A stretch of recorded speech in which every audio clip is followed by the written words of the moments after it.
Hello and welcome to the Women's Cut. I'm Jay, that's Seaway. Let's get started.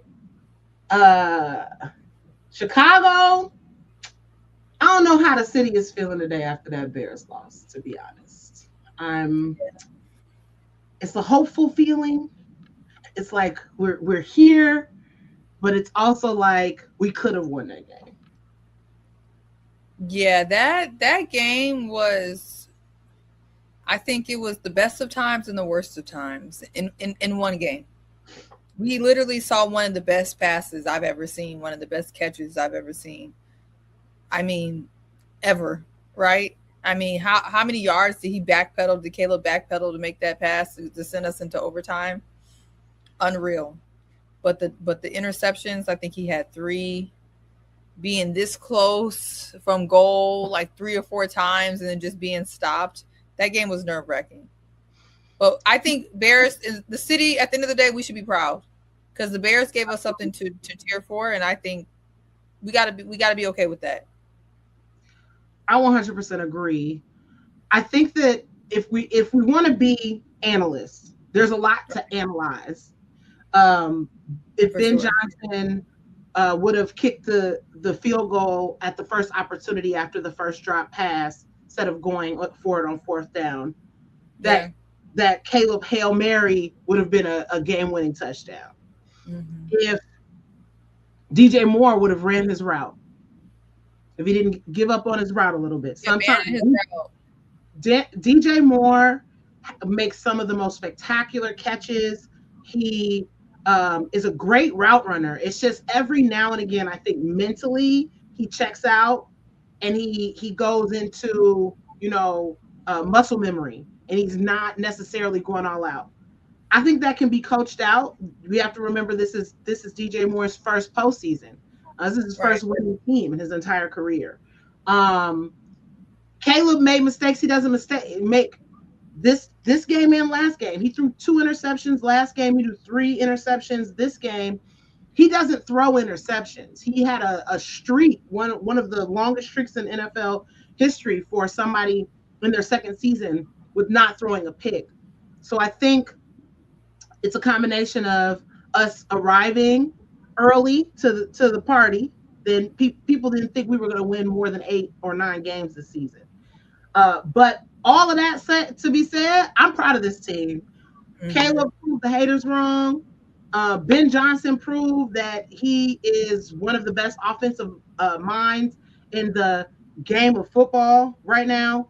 And I think that we have a squad. We fix this defense, perennial. We are every season. Yeah, I agree. I agree. And I think once you have the bones, if you build on it slowly, then you can really put together something that's lasting. I think it's kind of good that we didn't have just a pop out of nowhere season because that's how you pop up and then pop away. You know what I'm saying? So I'm actually happy that we surprised a lot of people and it didn't look accidental. And so what I'm hoping is we can build on this. And it's gonna be different next year because people gonna see us coming. We were able to sneak up on a lot of people this year. It won't be like that next year. Once the They know we expectations coming. They know it's bear down. bear down, at the end of the day, bear down. Yeah, That's it. period. That's all. That's it. That's all. Period. Um, so let's get to the getting and hit the cutting room floor. As per usual, we're gonna talk a little bit about Unrivaled. It's Unrivaled season, and the season is seasoning, baby. I love this league. I do um, too. the parody, it's unmatched because it's something about being able to redraft. The same thing that like athletes unlimited does, where they're able to redraft, and your position means you can protect more players, but you can only protect two players. So Mm-hmm. you can protect your two players if you made it into the playoffs. If you didn't, you can only protect one player. Everybody else is up for grabs. I absolutely love that, which is why I think the Breeze is going to do a little something, because all of them, they're not going to be on the same team no more. Them Right. kids won't be on the same team no more. How do you feel about it? I'm just enjoying the fact that last season the Lunar Owls were literally, they whooped everybody the entire season until the end. Then they lost to the Rose, right? But the entire season they were like the top dog. I'm kind of liking that there's not one top dog this season. It looked like it was going to be the Rose in the beginning. Now they lost to the Hive, and then they just lost again. I believe that's to the Laces. And so the fact that a lot of the teams are catching L's early, I'm loving the parity. I think the way they split up these teams makes it so exciting. You don't know which day you're going to get what. There's great players on all the teams, and I'm just loving it. It's so even. It's so even. So now you're just getting basketball. Who wants it more that night? No, who wants it more that night? The other part of it is the Rose last season were terrible in the beginning. You're right. And then they started to click in the middle. And then after that 1v1, they were virtually unstoppable because they had that time to play together more. Obviously, the more you know your personnel, the better it is. And I think that the coaches also get better because there's so many, you can exploit so many mismatches when you're going 3v3 than you can really when you're in a 5-player game. Right. The thing about the Rose, though, is we already know Chelsea is a bucket, and I think that they are missing Angel a little bit with that double-double because she was giving them 15 and 10. And rebounds are important in every game, but rebounds are so much more important and Unrivaled when in the fourth quarter, it's a set amount of points. Right. If you don't have an Angel Reese grabbing every single rebound, when you trying to get that last 11 points, you're at a disadvantage. So somebody gonna have to step up from the Rose. I think Shakira can do it. I think she just got to get a little bit more consistent. It's gritty, it has to be really. It's a really gritty game that that 3-on-3, and so I do think Shakira has been a great addition. And offensively, I think she provides a lot. But losing Angel is never going to be easy, and so. I mean, I think a lot of people didn't even know what the Rose were going to look like. Then they came out firing on all cylinders. People have kind of, they're going to figure you out. Other people, they've caught some losses. But, yeah, I definitely think they can do something. But what I do want to say is I have been rocking with the Hive. And since we were last here, people kept on saying, see where you tripping. You're tripping. This didn't age well. Since then, the Hive have beat the Rose. Now they did lose again, but they beat the Rose. And I want to say the reason why I picked the Hive is because when you have Kelsey Mitchell on your team, I don't know, you 3-on-3 in any game, if it could come down to will, if it could come down to somebody who's gonna will you to a win, Kelsey Mitchell is up there with someone who I think will you to a win. And so I don't really care what their seeding is. I would never count the Hive out. And then you got Rivers who could do big defensive stops. Sonya is just beginning. That's still my team. Kelsey is such a unique player in the sense that she can turn it on and off.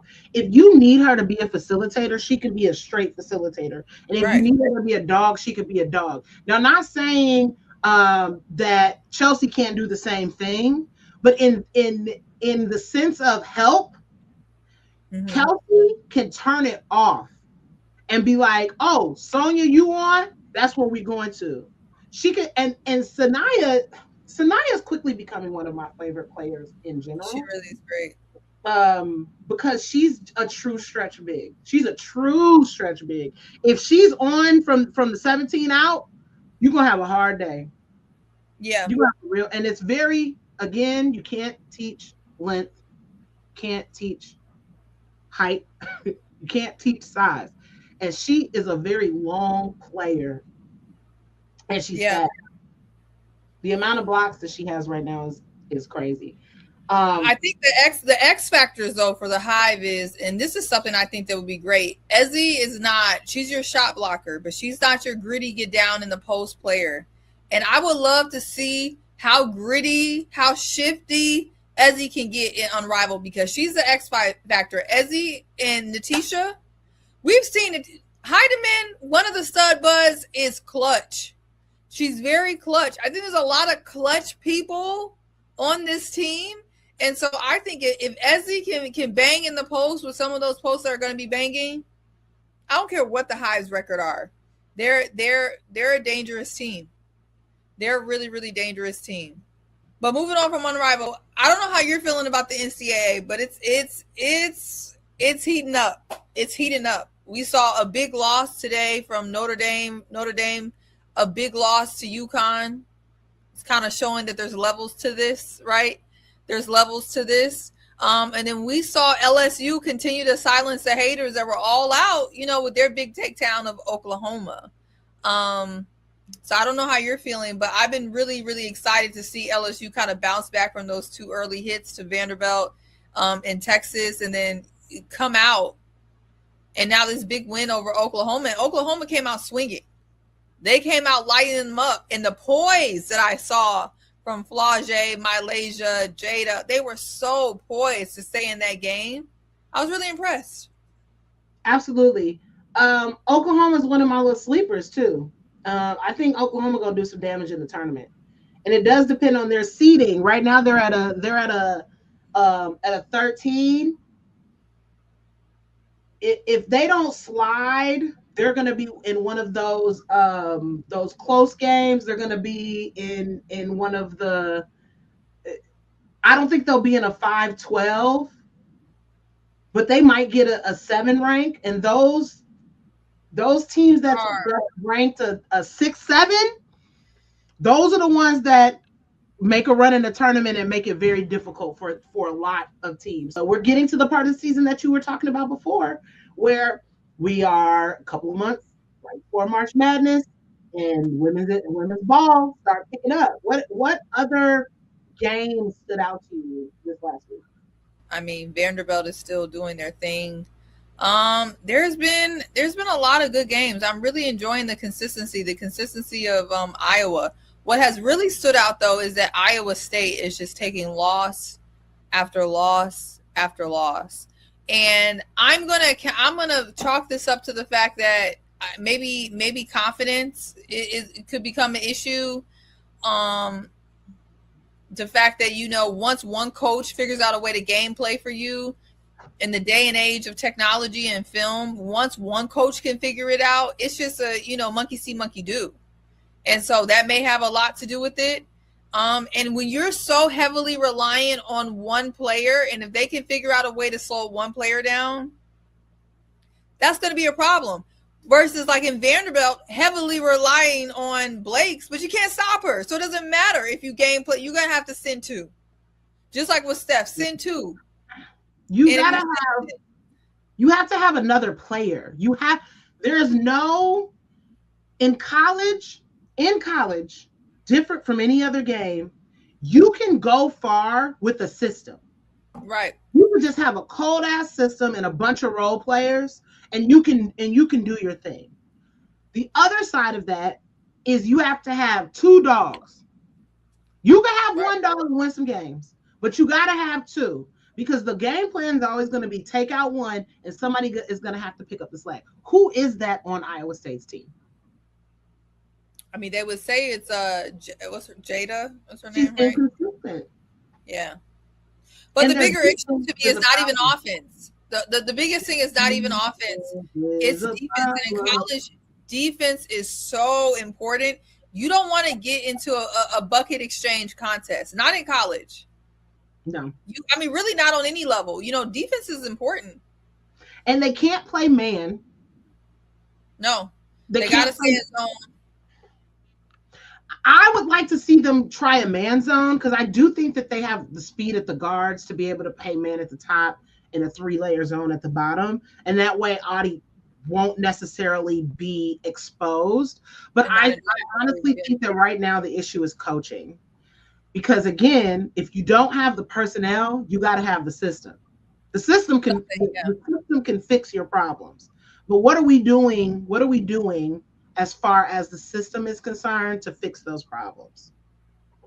Yeah, and I think when you get exposed as a team of having a problem kind of late in the season, they're not getting a lot of practice time. They're on the road a lot. We're in conference play.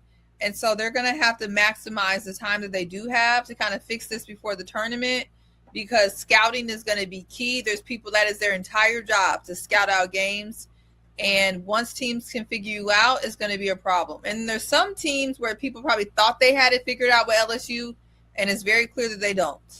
Because, you know, I called out Kim on my channel for coaching. She needs to coach. And she's been coaching. She's been adjusting. And her star players have been adjusting, and that's really all you can ask for. Yeah, you gotta adjust and you gotta move. We didn't really discuss this with Kim, but I was thinking about it after we had our conversation last week about how Dawn has a very organized system.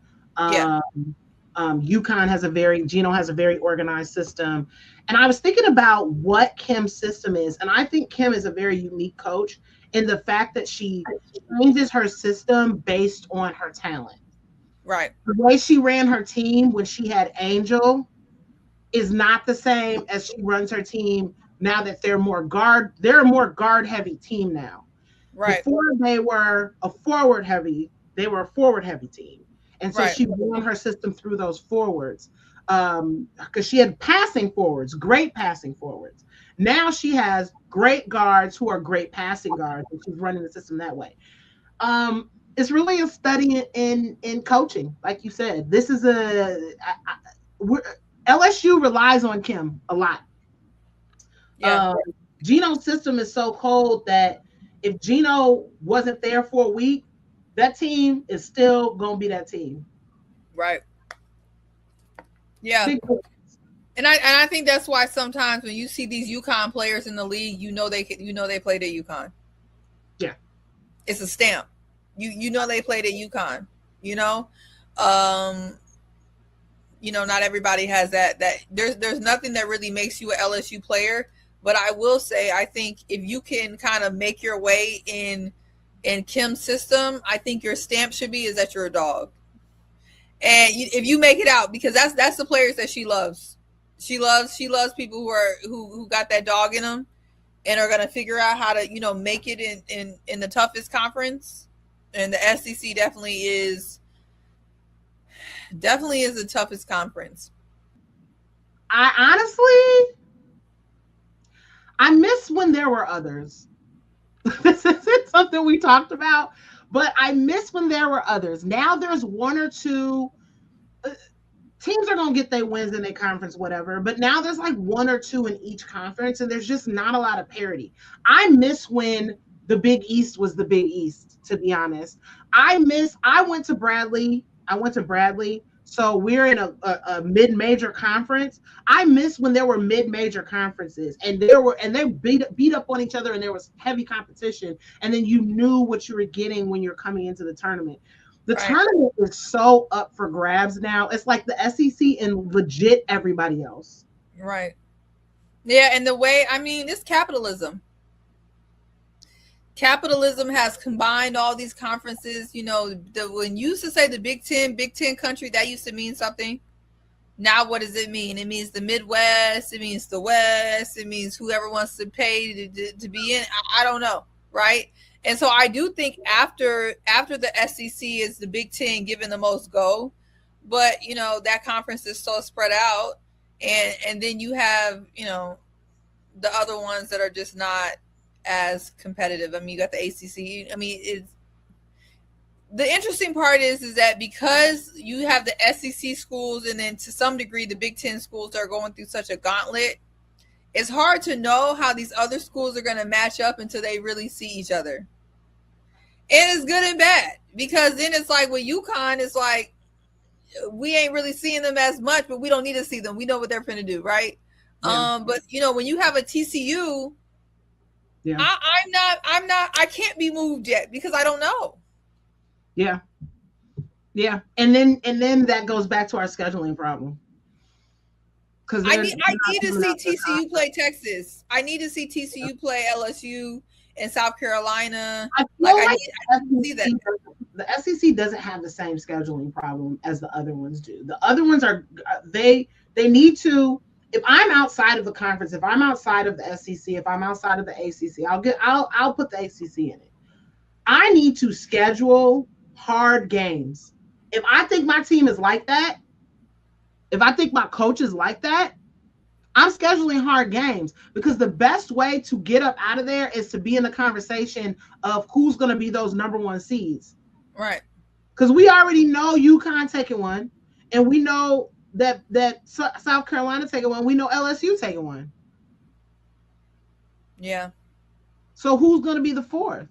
You got it. That's what we got to think about. Now, still stand on the NCAA vein. Some crazy news came out of NCAA men's basketball, which is this whole point shaming debacle. For those of you guys who don't know, an indictment came down from the federal government, and you know the feds generally don't miss. 39 players, 17 schools. A lot of them mid-majors. You have schools like DePaul, and a lot of them HBCUs. You have schools like Alabama State. And the main crux is kids without NIL deals. You have people who are preying on the folks who need it the most in order to make a quick dollar.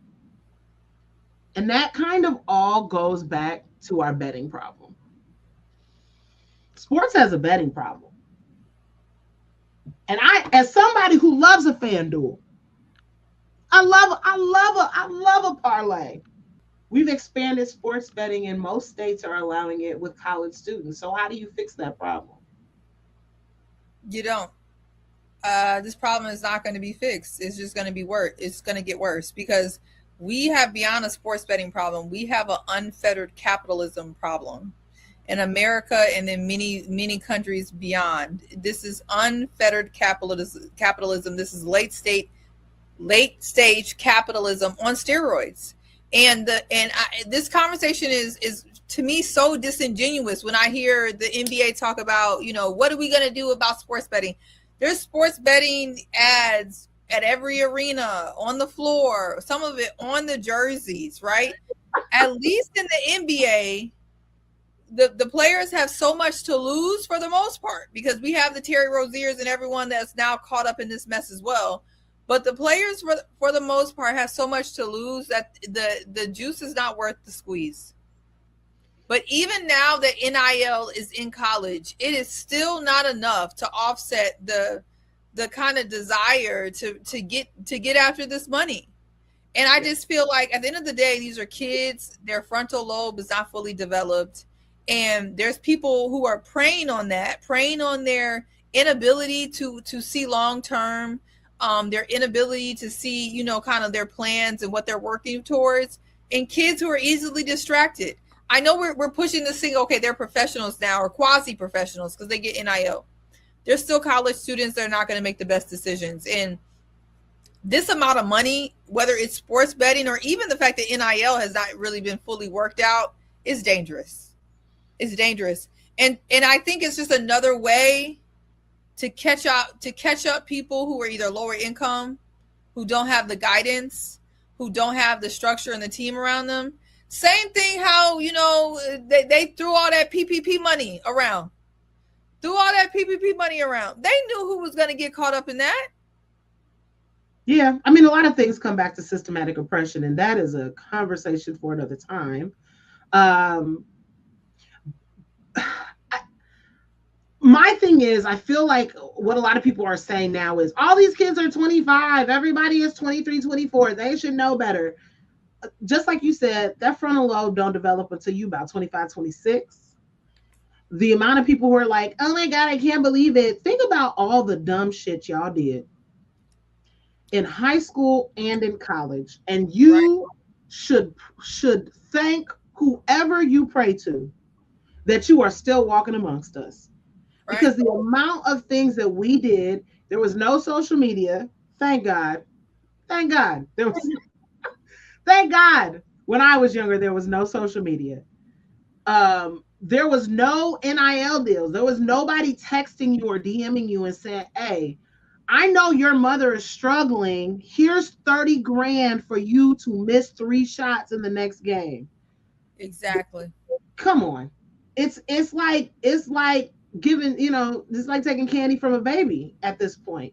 And I don't know, like you said, I don't know how you fix that, um, other than to protect them more. But the NCAA is not in the protecting. They're not in the protecting industry. They say Nope. that they are here to protect those kids, but they're not. They're here to protect the interests of the people who are making money. And that's kind of what it is at the end of the day. We're going to talk a little bit about our leading ladies. Um, Okay. since it's new, I'm gonna let y'all know a little bit more about this. Our leading ladies are women in sports, any industry, who we are personally inspired by. We're going to kick it off with C, and she is going to go with who her leading lady is. So my leading lady is Simone Manuel. So, and if you don't know who Simone Manuel is, I am going to let you know. She was the first Black woman ever to get an individual gold medal. Okay, she in swimming, she got a gold medal in the 100-meter freestyle in 2016, and so that is really, really impressive. And as a person who grew up swimming, I swam. I was a 3-sport athlete in swimming. It was one of those sports. There wasn't a lot of women to look up to that looked like me, and so to see her get that gold medal and continue to swim. She also swam in the 2020 Olympics and won. And in the 2024, she had a comeback year after suffering from something that's called overtraining, which I didn't really even know was a thing. But, sometimes you do too much and your body is like, no, right? And so Simone Manuel was really inspiring, but also not only she's still swimming, right? And I hope that she's working towards the Olympics in LA as well. She's still swimming, still doing well. She also took time to be one of the co-founders of Together. And if you don't know what Together is, it is an amazing organization founded by multiple women, Sue Bird, other women, that actually promotes women's sports, all sports, basketball, volleyball, track, swimming, tennis, right? And so the fact that she's also a co-founder there, she's just inspiring. She's an inspiring Black woman, Olympic gold medalist, in a sport that actually so many people who look like her, who look like myself, who look like Jay, are underrepresented. And so she's inspiring me. She's my leading lady. I love that. I feel like every time we have somebody who is on the Olympic stage. So last week we were talking about Layla Edwards, and whenever we have somebody who's on the Olympic stage, we start to see more. Mm-hmm. Same thing that happened with Venus and Serena. We just start to see more, and I love that. I love the idea that somebody is watching her and watching her lead, and then showing that to their kids, and the kids are like, I too want to do that, and I just think that's incredibly dope. Because I live my life in a completely unserious manner. So my leading lady is a kid who went absolutely viral. The reason why it went viral is because, first of all, we have kids playing hockey. We see this kid getting absolutely demolished. And then what happens is his sister comes over, not his brother, not his sister, but comes in and jumps on the dog pile. And let me tell you, as an older sibling, I absolutely, look at that, laying them out, single punches for everybody. As an older sister, personally, I absolutely love having somebody represent what it's like to be an older sister. I terrorized my younger siblings because younger siblings are annoying. Anybody who is an older sibling knows that younger siblings can be very annoying, but only I have the ability to do that. Can't nobody touch my sister or my brother. Can't nobody say nothing about my sister or my brother. I don't care if they're wrong because I'm coming behind them. I don't care if they started the fight. I'm about to finish it. So I appreciate the Hogan sister, the older Hogan sibling, whoever she is. You are my leading lady this week because as an older sister, I understand Heavy is the crown, heavy is the crown of an older sibling. So I 100% appreciate her for who she is. Don't know you, little sis, but you got it for me. I love that. But I got a question. How do they do sportsmanship in hockey? If we Girl, can throw hands and we can throw balls, like what is the talk like before the game? Like everybody do what? Since we can throw hands, feet, and hockey pucks. I have 100% a theory that if you let everybody fight in all the sports, it would just be so much better. If you let them fight, just let them get their blows in. And then after a time, so the one thing people don't understand about hockey fights is that there is sportsmanship in it. So y'all can trade whatever. And then once you see that the other person has clearly lost or they're injured or anything, you pretend to throw a punch real slow. And that's when the refs know to come and jump in. So they're watching how these punches are getting thrown. And then once somebody wins or once it goes to the ground, that's when they're like, okay, we need to break this up. So the only issue with letting dudes like duke it out in like basketball is them men get emotional. So I don't know. And there's no equipment. Yeah, I don't know if you want people throwing hands and feet in basketball. I do wish they would allow a little bit more, like a push, like people be ready to kick you out, eject you for a push. Sometimes you got to get that little push off and move forward and go about your day or go about the game. You do. But I would be a fan of slapping. If you could just slap the shit out of somebody. I don't know if it's gonna fly, but I don't know. We gotta be careful what we asking for. True. All right. So we're from Chicago. And before I go and set that up, our next segment, run it back. So we're going to be talking a little bit more about basketball, not fighting, but general basketball. We're from Chicago, and a very important day is upon us. Now, we talked a little bit bad about the Bulls. We're not going to talk bad about Derrick Rose ever. Not here. No. We're coming up on Derrick Rose Day. January 24th. January 24th. That jersey about to be all up in the rafters. And we're going to talk a little bit about Derrick Rose's legacy. Now, as a lifelong Chicagoan, I was in college when Derrick Rose was playing high school ball. And we used to volunteer. I went to school at Bradley. That's downstate Illinois. For those of you guys who are not from Illinois, the IHSA state championship is in Peoria, Illinois, at the Peoria Civic Center. We used to volunteer there. So I was able to watch his high school championship games. Derrick Rose was a different animal when he was in high school. He was a different animal when he was in college. When he got to the league, unmatched. Yeah, I think we all have our stories. I was in high school and I went to Oak Park, and we had a really good squad. Actually, we had Iman who was on our team, Iman Strumpert. When I was at Oak Park, he went to Oak Park, and actually we were eliminated by Derrick Rose and Simeon. And so our it sucks when you got to go through Derrick Rose and Simeon to get downstate. You're not going downstate, baby, at all.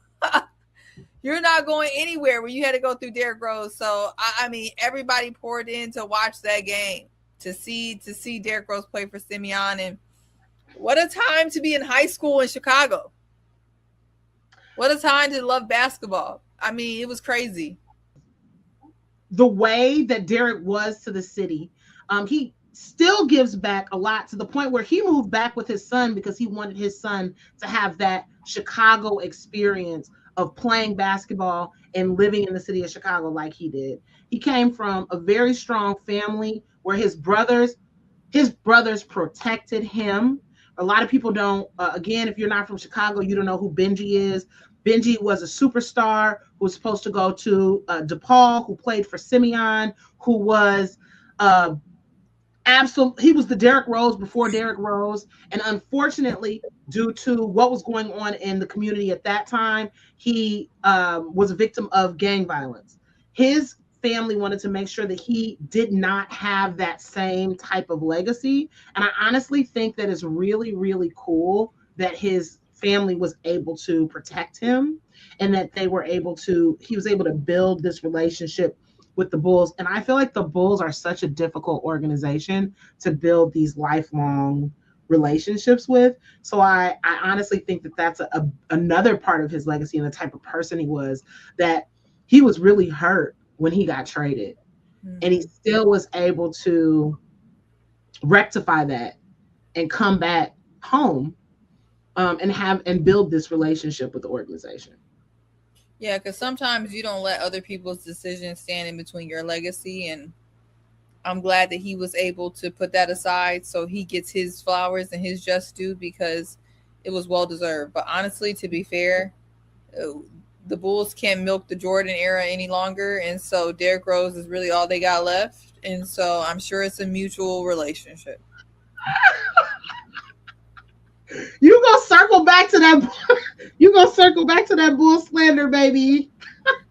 I mean, after this, we had a big celebration for the announcement of the jersey retirement, which I was there for. Amazing, beautiful, right? And then now we're having a huge celebration for the actual jersey retirement. There's nothing left. At next, we're gonna get a statue. I'm going to be absolutely done. If that is the next thing that we come here for, we're going to have to do something within the next 10 years or the last 10. Like, we have to do something. What are we coming back for now? DeMar DeRozan? There is literally no one to come back for, but you know that Derrick Rose is going to get a statue. That's fine. We're going to have Derrick Rose gave so much, and I'm glad that he's getting his just due, but it's like the Bulls are going to have to move into this century. We're going to have to move into this decade. We're going to have to do something. I guess this century is fine. But yeah, this decade, we're going to have to do something. The only thing I have is this hat. That's all I can give you. That's all I can give you. What is that? This is the I keep saying this, is that I be done with the White Sox and then Nike gives us dope ass jerseys. That's a White Sox. I'm gonna say, what is that? The White Sox Bulls Connect hat. We have what's called the City Connect. And they made a Bulls jersey, which was a White Sox jersey. The jersey is cold, the hat is cold, everything is cold except for the teams. That's why we're bearing down at this point. That's why we're bearing down, because I don't even know what you're talking about. Neither one of those. All I got is this hat. That's all I got. Look, and I don't even have that. All we got is the Bears right now. Thank God for the Bears. I like the fact that at least one team don't disappoint us. That's the only good part about being in a major city like Chicago, is you're gonna have at least one team. Like, even when all of the other teams sucked, here came Loyola. Loyola was like, we got y'all for 3 seasons. We got y'all. For the rest of these teams to figure it out. Loyola came and did their thing. DePaul women's basketball was like, we're gonna make the tournament every year. And they've been pretty good. So we're gonna stay a little bit on basketball while we get with our signature segment, which is In the Cut, where we have some uncomfortable conversations. See, I know there was something you wanted to talk about.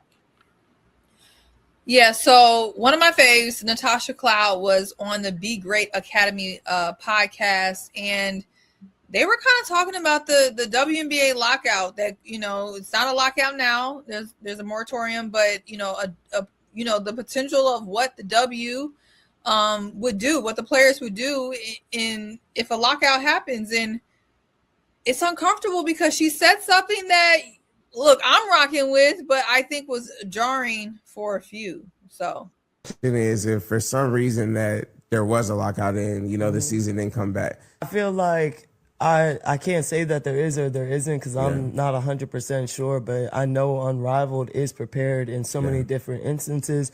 And the biggest one being that we own the space that we play in. Yeah. So if we wanted to stay here year round as the players of Unrivaled with equity in this league and with space, financial money, all that stuff, we could stay here, train, play, put on another season if need be. So that's a beautiful thing, and that's why I'm so appreciative to be a part of a league like Unrivaled. And you know, even people out there, I know it's a touchy topic of like Project B, but at the same time, I'm so happy these entities are coming out here, because now you have to move because there are challengers to you.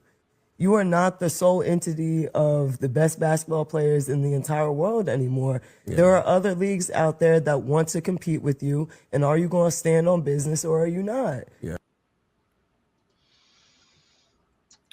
Woo! People don't like that. People don't like that. They don't like that. But I like that. Are you gonna stand on business, or is you ain't? I'm not mad at it. If you believe in your product, if you believe in your players, what else is there? You don't have it. You can't have scabs in the WNBA, because yes, there are players that aren't playing. But the product, understand that if you bring in those players, we say it all the time. Yeah, there are probably 5 to 6 players, honestly, who don't get tick in the W, who could play if you needed to, I guess, fill out these rosters. If we had some scab rosters, that product's not going to be good. No. And so I think Cloud is hitting on some important facts. Number one, you can never forget who the product is, right? And the product is the players. And I think that has continued to be lost in this conversation. It seems like with the WNBA negotiations, everything is coming before the players, the bottom line, the team owners, the NBA, right? Everybody before the players. And I'm really happy that Cloud said, look, not only do we have Unrivaled, that they own the space, they own the building.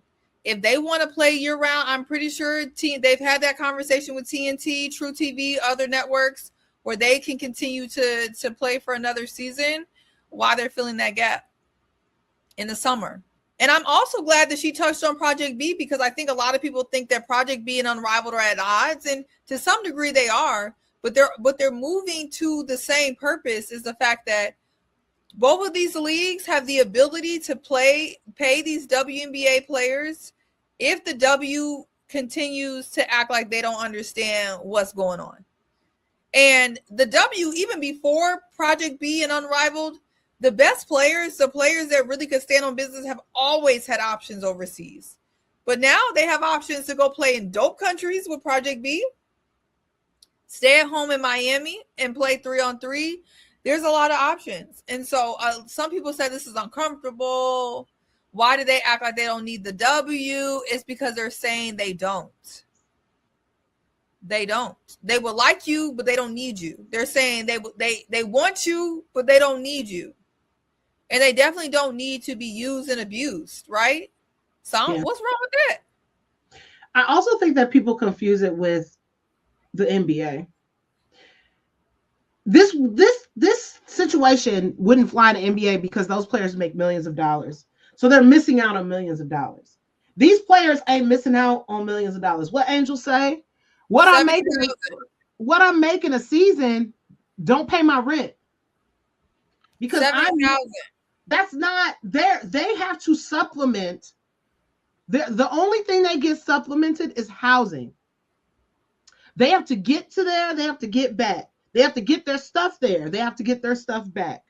And given $70,000 is great. It's a great yearly salary for any individual. That's a great yearly salary. That is not what the precedent is for sports. It just isn't. So this is not a millionaire missing out on millions, because if I have a millionaire salary and I'm living like a millionaire and I'm missing my checks, that's definitely going to help me. But if I am a regular person and I already got to have a second stream of income, I already got to work somewhere else, I already have to do all of these other things in order to play in this league, I'm not missing my other checks by not being here. Right. But you know, as someone, my mom is a CPA, and I understand what the W is to the NBA. It's a write-off. All of these losses. Can you wake that up? It's a write-off. The NBA benefits from the WNBA not being profitable. Can we wake that up? And now that it is becoming profitable, it is no longer in the NBA's best interest to undermarket the product. Because now I can't use this as a write-off because I have teams that are being evaluated at $500 million.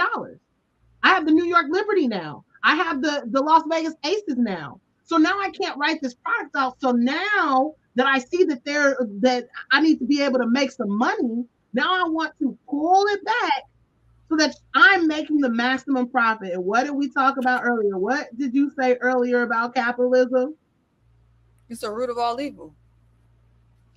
So it's like, yo, you think that these women that you already got an arbitrary rule that said they can't even come into the league until they 22? 4 years to 22? So you made them go and get a college education because they don't get the same unless they might be at LSU and they might be at a SC. You know what I'm saying? But if they're going to DePaul, they can't miss no classes. They have Vanderbilt. They got to be in every class. You made them get a college education, and now you're mad that they understand what's happening. Come on now. Come on, Kathy. Get it together, Kathy. We ain't even got to add more to it. Long as you understand, Jay, I hope they understand. This has never been charity for the NBA. It's never charity in America. It's never charity. Come on. Anybody who owns a business, it's never. They understand that, but a lot of people who are opining have never owned anything, let alone a business of this magnitude, right? And so they don't really understand the relationship between the NBA and the WNBA, and that's by design. What is being put out is the WNBA wasn't profitable. The NBA was, the fairy godmother, and they were saving Cinderella WNBA, and now the WNBA got their bag, and now they're ungrateful. That is the story that's being put out, and that couldn't be farther from the truth. So I'm glad that the players like Cloud are letting you know y'all gonna fold before we do. And that's all I hear this. Y'all are gonna fold before we do. And the fans are standing with them. I mean, that's fair. And the other part of this is they signed that daggone TV deal. Y'all about to miss out on so much money by being ignorant. Just give them, they're not even asking for money because what they're asking for next season is actually less than what you would be giving them with this whole $1 million situation. Because they understand what happens in 5 years. What about those new teams who paid $250 million, $200 million to join? You think they're gonna sit quiet?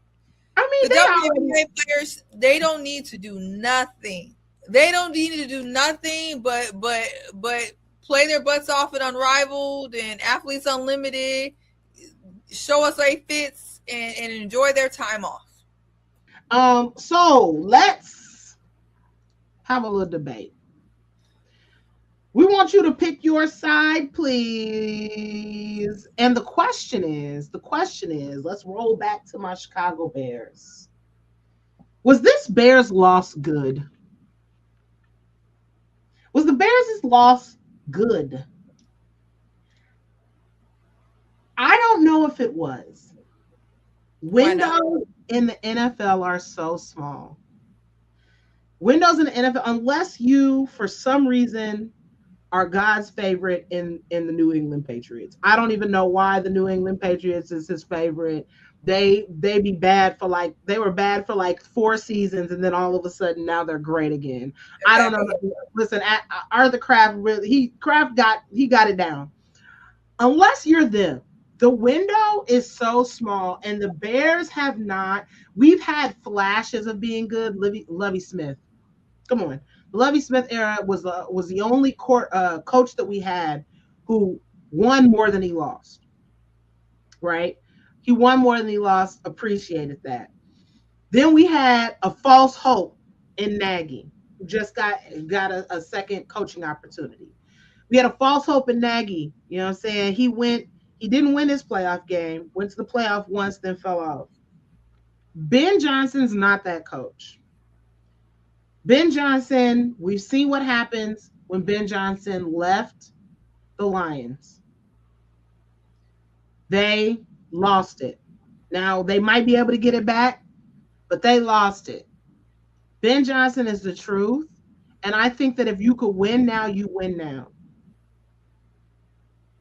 I know you think a little bit differently about it, but I think if you could win now, you win now. And look, I'm new to diving deep into football, but what I do know is that you cannot rush timelines. And in my opinion, I know that Caleb Williams is the truth. This is his second year. Correct me if I'm wrong. He just finished his second year. And what we're seeing from him is superstar level ability.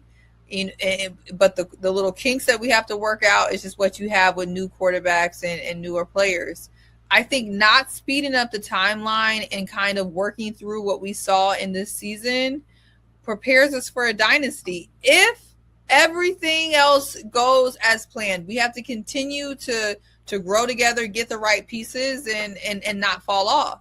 But I think this game was really good to see what we needed to work on and also gave the city some hope. And so I would hate for us to flash too soon and then we think, if we would have went to the Super Bowl, maybe they would think we didn't need to change anything.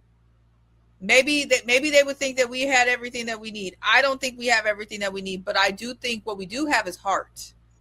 And that's the start. The amount of games that the Bears have come back from when everyone counted them out is literally insane. Even getting to that overtime, getting to overtime this last game against the Rams was crazy. But what I want to work out is all the things in between that got us into these positions, got us into these late stage games, the breakdowns that we had. I think if we were able to work out that, then why couldn't we be a Super Bowl team for years to come? That's just my thought. I agree with that. I just think that Ben Johnson is the type of coach that regardless of if you're good, he would want to be better. He reminds me of Belichick in that particular instance. Belichick was always working and always tinkering, and he always wanted to be better. If he beat you by 10 points, he was disappointed that he didn't beat you by 20. And I think that that's the mentality that Ben Johnson has. He also has the mentality of belief. And I also like the fact that he leans into one thing I will agree with you on is I believe that we are building what will be a dynasty here. We're not giving a North back. I'm not a believer in Jordan Love. I know everybody likes to talk about he's good, all this other good stuff. He is a good quarterback, but I don't think he's a great quarterback. I've never watched a Jordan Love game and been like, oh my God, no one else can do this. Mm-hmm. And that's what you need in order to be a great quarterback. Now, you don't need a great quarterback to win the Super Bowl. You can just have a good one. That's the Giants won 2 Super Bowls with a good quarterback in Eli Manning. You don't need a great quarterback. That's not what I'm saying. But I do think that there are certain things that we have that other teams don't have. The only team that gives us an issue right now is the Lions, but I feel like the Bears and the Lions always play each other really tough, regardless of who is good and who is bad. That's always been the I know our biggest rival is the Packers, but Detroit has always played us, even when they suck, they played us cold. And I just feel like I know what you're saying, and you could always improve, but I just wish there's certain things that would have went right here. Now, given Seattle is a completely different beast, but I'd like to have seen that game. I think that would have been a better game for us. But I do have a question. I know this is not on topic directly, but what did you feel about our running back situation? Because that it seemed like this was the game with the Rams has been a great game to run, and we were trying to run, but it didn't look like it was going well. one, we had Ozzy Trapillo went down at the and he tore his Achilles last game. So we had a guy who had only taken like 4 snaps all season starting in that game.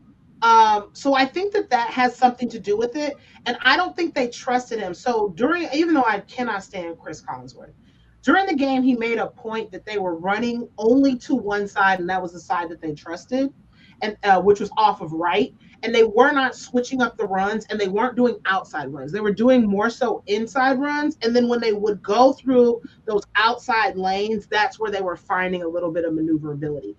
We also have to remember that the Rams have a good defensive front. They have a really great defense. Yeah. So our inability to run might not have just been us. It could have just been the defense that they were playing. And and I think that's also the reason why Caleb felt like he needed to be Superman when he really could have just been Clark Kent. He could have checked down. He could have done all those things. All we needed was a field goal. These are all things that, I'm sure other talking heads are discussing. But we're the only team in the league that had 2 running backs at 750 plus yards. That tandem is going to be a problem next year, especially when you realize now, given that Achilles injury with the timing of it, that takes a year. It does. So we gonna have to probably draft another offensive lineman, which we needed to do anyway. Depth is important in offensive line. But you're going to have majority of them coming back to block together for a second season. And that's what got the Eagles where they needed to go. And that's what I want to see. I was just seeing a little bit. I'm like, it doesn't, when you're not, when you're new to football, but I'm a sports girl through and through. I was looking at it and I'm like, we're forcing it. Our runs, we're not getting anywhere. We're not creating space. We're not going anywhere. I'm like, I don't know, but they're going to have to figure this out for next season. And I also want to see if, Caleb, who never runs, when he finally did, I mean, it was good. And so, I think that he's going to have to find a balance because he had to run for his life a lot last season. And I think that he liked the safety of being able to be in that pocket and be able to look downfield. Because the good players, good quarterbacks scramble to throw instead of scramble to scramble. To run, yeah. So he did a really good job, but I wish that he would pick his spots a little bit more because we only see cardiac Caleb scrambling. Iceman scrambles. Mm-hmm. Earlier in the game, he's not going to do that, and he kind of waits for the game to come to him, and he's a notorious slow starter ever since he was in high school. His second half numbers are always better than his first half numbers. And that's because when you meet a team that's going to do it to you, you're not going to always be able to cardiac Caleb out of every game. But that's his growth. That's why I say it's too, and that's why I go back to, I don't think this was our year. As much as we wanted it to be, there's still some things where I felt like it would have been even more heartbreaking if we went to the championship before the Super Bowl and we lost there versus, now we know, hey, okay, we know what we got to do. We know who we got to draft. We know what we got to work on. And the city is still proud of you, Bears. So, I mean, I'm proud of them. Proud. I was in love with the storyline, though. 40 years later, I honestly think that New England is going run that table now that Houston is down. It was going to be between New England and Houston. Houston is down, and the Bills are out. I don't see anybody going. I think New England is going right back to that Super Bowl, and in Super Bowl in 1985 was New England versus Bears. I just liked the storyline. I was in love with the storyline. So I really wanted that to happen. Obviously it didn't, but we'll get them next year. Yeah. Well, I mean, look, this is a good show, friend. I agree. And if there's something else that you want us to talk about, you guys make sure you leave them in the comments, okay? We want y'all to get busy in the comments. Let us know what you want us to talk about, what you want us to cover. We cover sports in Chicago, women in sports, and we may just add in some other topics that are on our heart too, okay? I was gonna add in a few, but I was like, they ain't gonna know what I was talking about. So hey, look, listen, we slid a little politics in there, just a little bit. yes. Yeah. So we hope you guys enjoyed the show. Okay. Absolutely. I'm gonna shout out my country cousins in Minnesota because they holding it down right now. They holding it down Chicago style up there. So I'm shouting y'all out, homies. Yes. All right. And so don't be mad at us about anything that we said. Just be happy that you made the cut. Bye.